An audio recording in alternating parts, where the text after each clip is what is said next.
Welcome back to the show, everybody. Check out these headlines. Crypto exodus and stablecoin hearing from today, just moments ago. SEC versus crypto endgame. Let's roll that beautiful intro.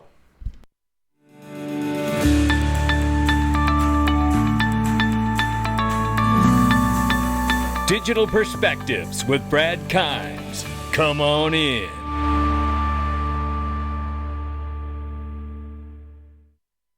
Welcome back to the show, everybody. I know your lives are busy. We're going to give it to you as quick as we can today. $1.28 trillion market cap for crypto. It is off by 3.5%. 29,300 plus for Bitcoin. 1981 and change for Ethereum. What a year it was.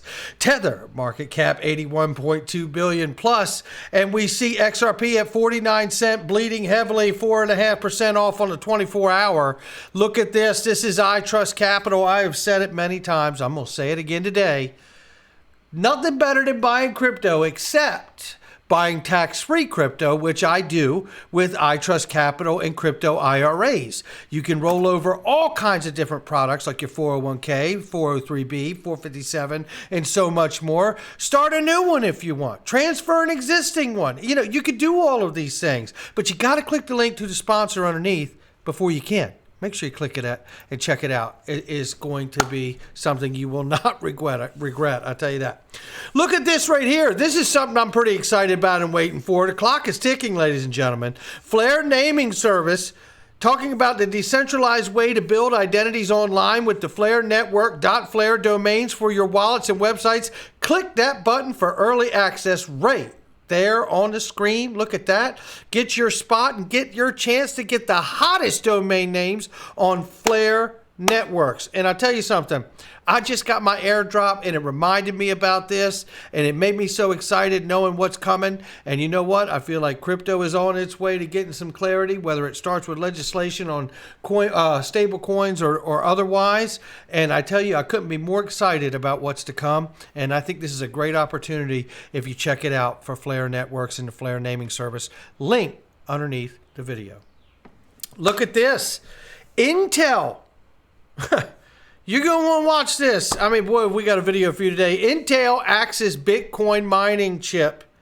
Intel will stop accepting orders for its Bitcoin mining chip Blockscale on October 20th, ready to phase out completely next year. And let me tell you, they said it's due to the decline in Bitcoin and the crypto market and I guess the market prices and all of that decline. But they also cited energy consumption too. This is something that stuck out in my mind when I saw it. I saw the article, and then sometime later I saw CoinsKid. Shout out to CoinsKid, right here with the bear trap with Bitcoin in the middle of it. You know, I don't think many other people other than myself, and I believe, if I'm not mistaken, I think Digital Asset Investor believes the same thing, or we certainly align on the macro, that Bitcoin could get the ultimate rug pull at some point. And listen, the energy consumption alone is an issue understanding where the world is going. No, I'm not saying it's 100%. I'm just sharing my digital perspectives. That's all I'm doing, right? Be very careful and know what you hold. And I hope people that have Bitcoin make $1 gazillion and you have the greatest life in the world. But I'm telling you, something is amiss with that at my house. Just like this. This is Gary Gensler as he blames crypto for the bank runs that took place just a handful of weeks ago. I can't say it. You're not going to like hearing it, but we got to know it. I have about 35 seconds. Is there anything you'd like to share with us if I yield my last 30 seconds to you? Mm-hmm. Well, if I could just note something about you. You mentioned your hearing about the recent events in the markets, and I would note there were 3 banks that failed in those handful of days, those 4 or 5 days. And 2 of those banks, the first and the third that failed, Silvergate and Signature, were engaged in the crypto business. I mean, some would say they were, crypto banks. And the third, the biggest, Silicon Valley Bank, actually, when it failed, you saw this country's, the world's second leading stable coin, had 3 billion involved there, DPAG. So it's interesting just how this was all had some crypto Thank you. narrative as well. Boy, I tell you what, Barney Frank at Signature Bank said they just came in and took it. That's what he said. They worked for an accounting firm and just leaned over and took it. That's what he said. He said that Signature Bank, which he was at, was not insolvent, and Gary Gensler sits in that chair testifying in front of court that it's otherwise, and it's specifically due to crypto. I tell you what. Well, there's a hearing today on stablecoins, and we got the hot clips you need to hear, and you're going to need to hear them because think of it, custody, foundational issue in order to get this crypto digital asset space and industry, really space and new asset class pointed in the right direction. Believe it or not, it starts with custody and then it starts with stable coins and legislation, which they're saying here in the U.S. we should get by the end of this year. However, take a look at this. Stable coins gain traction as inflationary shield in Latin America and with growth in Europe, despite the bear market and the latest banking turbulences. Users in Latin America and Europe continue to embrace stable coins, but in a very different way. They're getting into stable coins to avoid the other positions they're in because they're actually feeling more reliant to them. That's what's going on there. Now, this here, former SEC official here talking about the end game has to be that Congress and the SEC get together and realize that it's in everyone's best interest for us to jointly sit down and work out a regulatory framework which makes sense. You know, I think the AI's got it right here that this assumes that the SEC is a good actor, and that's a terrible assumption. And it really is. And truth of the matter, we can go ahead and throw the government in there too, because we've seen them botch some things. I just wanted to say something else and didn't, but we have seen bad things out of both sides, and it is a terrible assumption to think that either one of these entities could really get it right. But listen to this clip right here. Which is what you have to say when you're at the SEC. I mean, believe me, every time you leave the office, you're warned, by the way, when you go home and talk to your wife, say, this is my opinion, not the opinion of the agency. My kids found that very strange, but they got used to that. Look, I think that ultimately the end game has to be that Congress and the SEC get together and realize that it's in everyone's best interest to jointly sit down and work out a regulatory framework which makes sense. Work out a framework which gives the SEC or some oversight agency insight into what's going on at these companies, as they would if they were registered, and also gives those companies and the players in this field some kind of certainty that they could act and that they're not going to be prosecuted for it. That has to be the rational end game, and I would hope that that's the end game that all of the players, both congressional and regulatory, have in mind. Yeah, why don't we just put a bullet point, one-page bullet point list of the things you need to do to be compliant and get back to it? You know what the sad thing here is? The sad thing here is, for me, is when we remind ourselves that the UK is clear on what they need to do for regulation. The entire European Union jurisdiction of 27 countries is clear. Singapore is clear, and so on. UAE is clear, and the list goes on and on. It is not something that is lost on the world. This is something that's lost on the United States government, and certainly Gary Goldman Gensler. Well, this is why I am concerned about people in Congress. This is why I feel like, well, let's not give them a pass, because this is not going to make you happy. I'm pretty sure about that. This is probably the greatest example of why we should always vote out or vote for the new guy and vote the old one out. Listen to this nonsense. This is utter nonsense. If it was any worse than this, you'd have to go to work with a baby bib on. Very good payment system. We have an excellent currency. The entire world tends to like the dollar. It's a good store of value, a good measure of value, a good means of transaction. Our payment system, you got Apple Pay, comes right out of your checking account.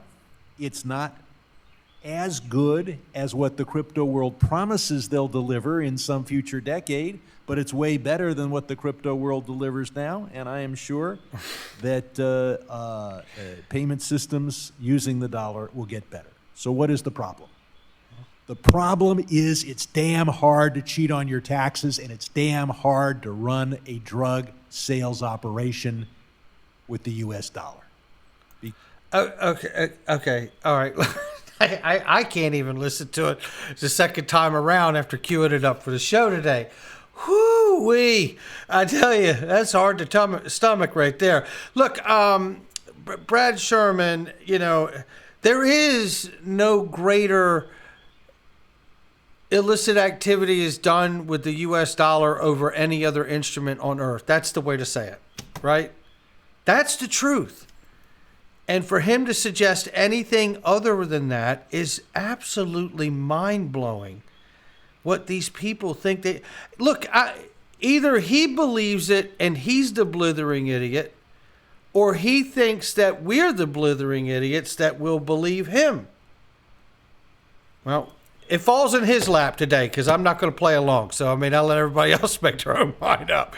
But I know that. That's for sure. Thank goodness I don't live in your district, Brad Sherman, because it'd be a no vote for me. You're out, buddy. All right, right here is Representative Ritchie who lays it down, and he makes it abundantly clear in this what's happening here. Stablecoins have the ability to function as a currency. A blockchain has the ability to move money. P2P, real time, this is Austin Campbell he's speaking to, is fair to say that the combination of those technologies have potential to create better, cheaper, faster payment system. That's what we like to hear, ladies and gentlemen, and it does.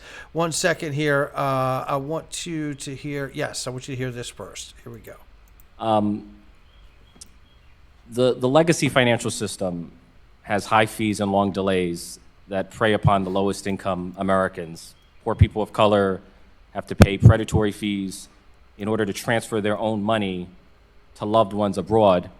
Stablecoin has the ability to function as a currency, and blockchain has the ability to move money from peer-to-peer in real time. Mr. Campbell, is it fair to say that the combination of those two technologies have the potential to create a better, cheaper, and faster payment system? That question's for Mr. Campbell and Mr. Disparte. I thank you for the question, and I would say yes, unequivocally. The beauty of a blockchain is it treats everybody the same. If you have low fees, high transparency, high ability to transact, everybody can use it regardless of the amount of money they have, and I think that is one of the best features of this new technological innovation. Unequivocally. Yes, and Short and sweet. yeah, that's yield right. back. Just what we needed, and that was Disparta from Coinbase there, I believe it was, backing him up on that notion. And then here we have another clip that you need to hear. Let's go ahead and get into this right here.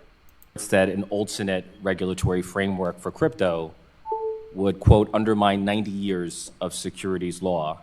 Now watch him make the example very quickly here that you have the New York State Financial Services Department, and then you have the New York State Attorney General, and they've been doing just fine. This is a pretty powerful clip right here. Shout out to Representative Ritchie. Since American federalism has 50 laboratories of democracy, we can actually test that thesis, that hypothesis, against the regulatory experience of one of those laboratories, New York State. So in New York State, crypto regulation is segregated from securities regulation. The New York State Department of Financial Services regulates crypto, whereas the New York State Attorney General regulates securities. So has the Gensler hypothesis been proven right or wrong in New York? Has a separate regulatory framework for crypto undercut securities regulation? So what I would say is our authorities do not depend on definitions about what is a security, what is a commodity, what is a currency. At DFS, we have blanket authority over virtual assets, and we exercise it accordingly. Some of our companies are also subject to registration requirements with the AG, and I think what we've done in New York has proved quite successful for some of the reasons we've discussed today. So has a separate licensing regime for crypto come at the expense of regulatory rigor? No, not at all. To the contrary. In fact, New York State DFS is the most rigorous regulator of crypto in the country. And I would say in the world. In fact, what state was the first state to raise red flags about the insufficient reserves of Tether? It was not the SEC, it was not the CFTC, it was the state of New York. Correct. And so the notion that a separate regulatory framework for crypto would undermine 90 years of securities law has been definitively disproven in New York State.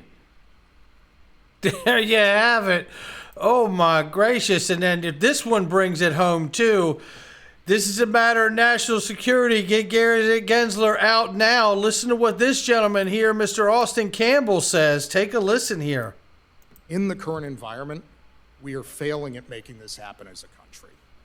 Our regulation is currently chaos for stablecoins. If I am an issuer and I want to create a stablecoin, I technically don't know if I'm going to be answering to a state regulator, a federal banking regulator, the SEC, the CFTC, and it puts you in the same position as if you were out with friends and you were going to play, some sports game, and somebody tells you, well, we may enforce the rules of baseball or football or basketball, and we're not going to tell you which in advance, and maybe some of them will all apply at the same time. It's unworkable. And what this means, and it pains me to say this as an American, is that things are moving offshore. I can say this with certainty because I advise my clients right now to do exactly that. There are other regimes with significantly more regulatory clarity than what we have provided here, where if you are a good actor who wants to comply with the law, who wants to do the right thing, you want to go there because you know you can do it with certainty. And this, it's bad for jobs. It's bad for the strength of the dollar. It's bad for our status as a reserve currency. It's particularly bad for national security, as blockchains have a significant degree of transparency that's not present in markets like actual cash markets, right? When somebody transacts on a blockchain, it's public. We may not always know right now who transacted, but you know the amount, the time, the wallets they traded with, what they sent back and forth. And with the richness of data, it's just a matter of time until you can identify the wallets. This is a huge data analysis tool to enforce our rules on the financial system that we are potentially giving away.